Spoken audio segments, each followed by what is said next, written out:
Time has been one factor that has helped many in making life decisions.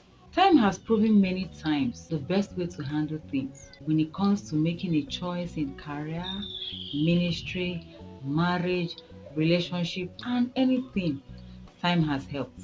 So today I welcome you again to my channel, A Moment with Aya series, and we're going to talk on the topic give it time. Give it time in your relationship. I've always told people that time is the best way to know who you are courting. I believe in courtship. When I hear people say, you can just meet the person today and you marry tomorrow, I'm not saying that people don't marry like that. Many have married like that, but it cannot be everybody's stories. It can't. Give it time. Time will actually prove the person that you are courting or dating. You have all the time forever to spend years together in marriage. Why the rush? Why do you want to see the person today and you marry tomorrow? The person tells you, I love you. Give it time. I want to marry you. Give it time. I want to settle down with you. Give it time. Time will help you. Many people are trapped in a bad marriage today. Why? Because they ignore the time. They ignore the signs. And when they go in, they start regretting. I don't think that's what you want. One of my mentors, Dr. Otiwi, we always say that in courtship, people show their best. People show a package well, show their best, showcase the best side of them. But marriage tends to bring out the rest. When you now marry, you now show the rest of who you are. And that's when you hear people say, I don't know that this is how this person is. So this is how you are. So you need time. What does time do in a relationship? It helps you to build a healthy relationship. You're not going to marry a stranger. Many people are married today, but they are living as strangers, as co-tenants, as prisoners in the same cell. Is that what you want? Because they don't even know who they marry. They just met themselves and jump into marriage. That's not how to do it. Give it time.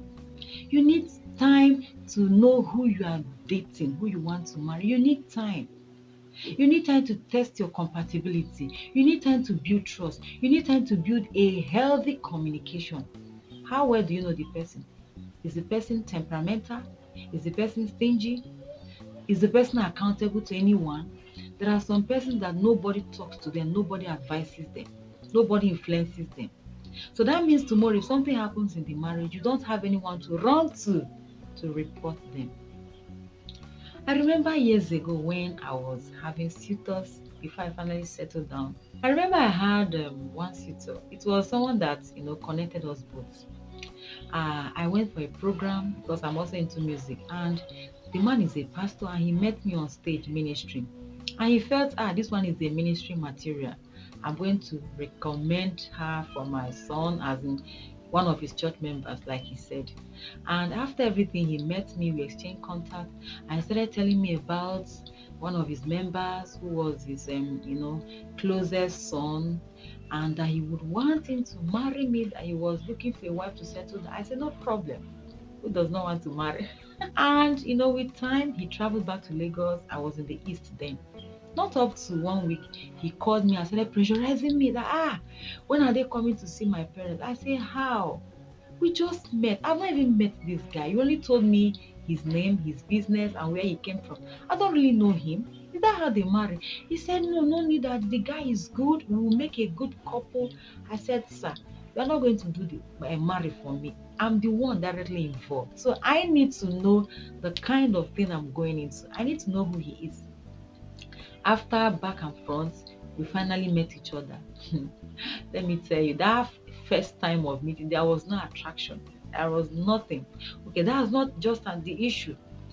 But after some period, the man started telling me that they are coming to see my parents. In fact, at a time, not up to a month, he came with the guy to see my dad. They came with wine. My dad called me. I told him that this is not how they marry. Nobody will pressurize me or force me into getting a marriage with someone I don't even know. I said in the past, our parents, our forefathers, they married based on trust. But these days we marry based on relationship. So he kept on coming, and I told him it's not going to work. I asked him one day, I said, are you telling me that there's no need of courtship before settling down. He told me there was no need, that the man is good and he can see I'm also good. Why? Just because you saw me singing on the stage and you felt I would make a good wife. That's wrong. He said, after all, Joseph and Mary, did they cross before they got married? I said, my name is not Mary. And the guy you referred to me is not Joseph. So don't compare the both. There are two different scenarios. I allow time played out. Time will make you know who you want to marry. I tell people that someone can fake their gifts, fake their talents. I know, package themselves very well, charisma, but they can't fake their fruits. That is their real character. Even the Bible says, by their fruits we shall know them. And it's only time that we allow you discover and know the fruit or the character of the person you want to settle down with. Many people are regretting why they marry who they married, because they didn't give it time. Give it time. I remember another suitor I had then, and he was just on my neck. I'm coming to marry you. He kept on coming to see my parents, but I wasn't convinced. You don't just rush someone that you met. What did I do? I started praying over it. I said, Lord, reveal this person to me. Show me who he is. And let me tell you, one day God opened my eyes and showed me the future of that marriage and showed me who he is, or rather who he was. And that was how I ended it. Imagine I didn't give it time, I allowed time to play out, and I jumped into it. After some time, I will start regretting. So give it time. No matter how the person professes love to you today, so caring all over you, everything, give it time. People always show who we want them to see. People show their best when they come out. Nobody wants to open up the bad side of them. Then maybe when you now go into the marriage, start saying, so this is who you are. So this is how you are. This is your character. When you now go into the marriage, you now see the real person that you married. Am I saying that time will show you 100% of who the person is? No. But to an extent, it will reveal to you who that person is. It might not show you everything about that person, but you will see some signs, some things that will make you conclude whether you are going to settle down with the person or not. Many people see the red flag, but they are clouded by emotions. They are carried away by I love you mantra. Marriage does not work like that.